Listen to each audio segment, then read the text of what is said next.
ऐसी गीदड़ भभकियाँ मिलती रहती हैं। शेर पे हमला करने के लिए 50 बार सोचना पड़ता है। ये पंडित राहुल गांधी का कलेजा है कि कम से कम गीदड़ भभकी गीदड़ सब घूम रहे हैं, तो इनका काम ही क्या है। अरे पहले ये अंग्रेजों के क्या टुकड़ थे, अब आरएसएस के दल्ले हो गए हैं, तो ये धमकियां देंगे। पंडित राहुल गांधी ने सिख धर्म के खिलाफ कहीं एक शब्द नहीं बोला।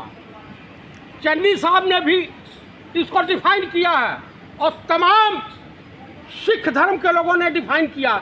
ये भाजपाई लुच्चे हैं, जिसने धमकी दिया है वो भाजपाई गुंडा है। भाजपा में गुंडों की भरमार है, जिनका काम है नफरत फैलाना देश में, और नफरत से देश वासियों को भयभीत करना। हमारा काम है नफरत के बाजार में मोहब्बत की दुकान खोलना। तो पंडित राहुल गांधी लगातार, पंडित राहुल गांधी जाकर के अमेरिका में कुछ बोल दे रहे हैं, पूरी बीजेपी विधवा लाभ करने लग रही है। आप मुझे बता दीजिए, देश का प्रधानमंत्री चाइना कोरिया जा कहता है कि 2014 से पहले भारत में पैदा होने के बारे में मैं 50 बार सोचता था। अरे किसने तुम्हें बुलाया था, कहाँ से तुम टपके, किसने कहा कि भारत में पैदा हो। तुम रसिया में पैदा होते, वहाँ विद्वान थे, तो सोच समझ के पैदा हुए हैं। देखिए ये नॉन बायोलॉजिकल है और नॉन लॉजिकल भी है। और हिंदुस्तान का पहला प्रधानमंत्री है जो डायरेक्ट प्रकट हुआ, जिसे देश की जनता कह रही है बैल बुद्धि।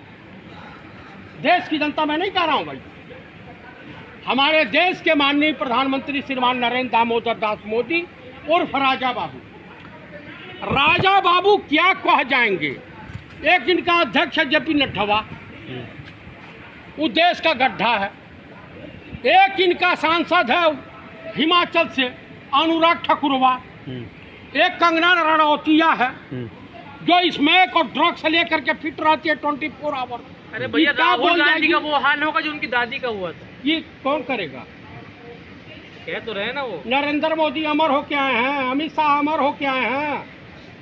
मौत, एक कहावत सुना है, सच धज के जिस दिन मौत की शहजादी आएगी, न सोना काम आएगा न चांदी आएगा। इस धरती पे जो पैदा हुआ है उसको एक न एक दिन समाप्त होना है। मौत ही अटल सत्य है, कोई किसी को मारता नहीं है। जिसकी जिस विधा मौत आती है उसी विधा जाता है। अरे भाई, स्वर्गीय श्रीमती इंदिरा गांधी के रीजन में 1 लाख पाकिस्तानी सैनिकों ने आत्मसमर्पण किया था, सरेंडर किया था। विश्व का इतिहास में है। और देश का प्रधानमंत्री बता दे कि कितने पाकिस्तानियों के वहां तुम बिरयानी खाने गए, कौन सा ब्रांड की बिरयानी खाए, बड़का की छोटका की, 14 नंबर की बिरयानी खाए कि कौन से नंबर की बिरयानी। आपको क्या लगता है कौन सा खाना? अब कुछ भी खा सकते हैं सब। जो गौ कसी पे चंदा ले सकता है, जो सलाटर हाउस जहाँ गाय भी कटती है वहाँ से चंदा 250 करोड़ ले सकता है, वो आदमी कुछ भी घिनौना कुकृत कर सकता है। राहुल गांधी पे ये भी तो इल्जाम लग रहा है वो देश की छवि खराब करते, जब भी विदेश में जाते कुछ भी बोल कर आ जाते हैं। तो अच्छा, कौन सी छवि खराब कर रहे हैं भैया, कैसे खराब कर दिया। अरे बीजेपी के नेता बोल रहे हैं ना। अरे बीजेपी का नेताओं का तो काम है कुछ न कुछ बोलना है ना। वो देश की रक्षा करते ना, तो उन्हें पता है। अरे कहाँ रक्षा करते हैं। इनका एक धर्म सिंह सैनी मंत्री है उत्तर प्रदेश का, कहा जब से महामहिम माननीय आदि मानव श्रीमान नरेंद्र दामोदर दास मोदी उर्फ राजा बाबू इस देश के पीएम हुए, तब से इस देश में कोई आतंकवादी हमला नहीं हुआ। तब तक पत्रकार ने कहा तो पुलवामा क्या पंडित नेहरू के जमाने में हुआ था, कहा ये तो आई गई बात हो गई।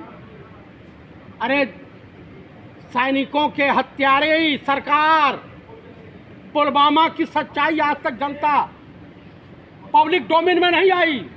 ये बताइए, पठानकोट में हमला हुआ था, ISI को किसने बुलाया था? पाकिस्तान की इंटेलिजेंस एजेंसी को, नरेंद्र दामोदर दास मोदी, इन्होंने बुलाया था। तो कुल मिला करके मैं दावे के साथ कह सकता हूं कि हम कांग्रेसी या इस देश का जवान, इस देश का किसान, इस देश का बेरोजगार नौजवान और इस देश की महिलाएं, हम इन गिदड़ धमकियों से डरने वाले नहीं हैं। पर चिल्ला कह रहे हैं। अरे चिल्ला कहाँ रहे हैं? हम तो ये नहीं कहे, हम तो गिदड़ धमकियां दे रहे हैं, पर बोल रहे हैं। नहीं लग रहा है राहुल गांधी को इस तरह की धमकी आई? अरे ऐसे, जो स्टूडेंट लाइफ में अपनी दादी की मौत देखा है, 32 गोलियां खाते हुए, जो अपने बाप को विभिन्न टुकड़ों में चेंज देखा है, डर तो उसी दिन। राहुल गांधी अपने दादी के मरने के बाद नहीं रोए, अपने बाप के मरने के बाद नहीं रोए। देश का प्रधानमंत्री तो रुदाली पार्टी हो गया है, कब कहाँ रो देगा कुछ भरोसा नहीं है। देश के लिए रोते हैं, देश के लिए नहीं रोते हैं। वो क्या होती है, क्या लगी फटने तो खैरात लगी बटने, क्या समझ रहे हैं? बाकी समझदार है, सारा ही काफ़ी है। ये रोते हैं कि अगर मैं प्रधानमंत्री पद से हट गया तो मैं बड़े जल्दी जेल चला जाऊंगा बुढ़ापे में। आ जाओगे तो जरूर है तुम जेल। तो ऐसी बयानबाजी हरियाणा चुनाव को लेकर हो रही है क्या, ताकि कांग्रेस जो है हल्की पड़ महाराज, जाए? हरियाणा तो ये सब हार चुके हैं बीजेपी वाले। अभी तो चुनाव भी नहीं हुआ वहाँ अरे वहाँ की जनता ने इसको हारा मान लिया है। हरियाणा में किसान इनको गौवा में नहीं बता तो रहे थे, मध्य प्रदेश भी हार रहे हैं, ऐसे तो आप छत्तीसगढ़ भी मध्य हार प्रदेश को भी हैं, कह रहे लेकिन थे। जीत गए। क्या कहेंगे इस पे? ऐसे तो आप मध्य प्रदेश वगैरह को भी कह रहे थे, लेकिन जीती तो मध्य बीजेपी ना। प्रदेश में हमारे नेता कुछ भी गए थे। यहाँ भी कोई चंपाई सोरेन होने वाला है बड़े जल्दी हरियाणा में। तो आपको लगता है बीजेपी हारेगी वहाँ? बीजेपी 101 पर, चूंकि जनता चुनाव लड़ रही है, नेता नहीं लड़ रहा। अच्छा, जनता बनाम बीजेपी की लड़ाई हो गई है। हरियाणा विनेश फोगाट की इज्जत आबरू की लड़ाई लड़ रहा, हरियाणा किसानों की इज्जत आबरू की लड़ाई लड़ रहा, मान सम्मान की लड़ाई लड़ रहा, हरियाणा अग्निवीर की लड़ाई लड़ रहा, हरियाणा बेरोजगार नौजवानों की लड़ाई लड़ रहा, हरियाणा स्वास्थ्य और परिवहन की लड़ाई लड़ रहा।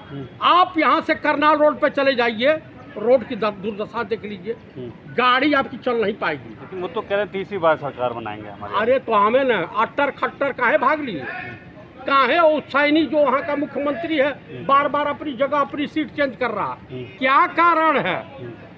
काहे नहीं लोग गांव में घुस पा रहे हैं? जहाँ किसानों, बाबू किसान दिल्ली ना हमें तो कील गाड़ी जा रही है, कील बाइट ले रहे हैं।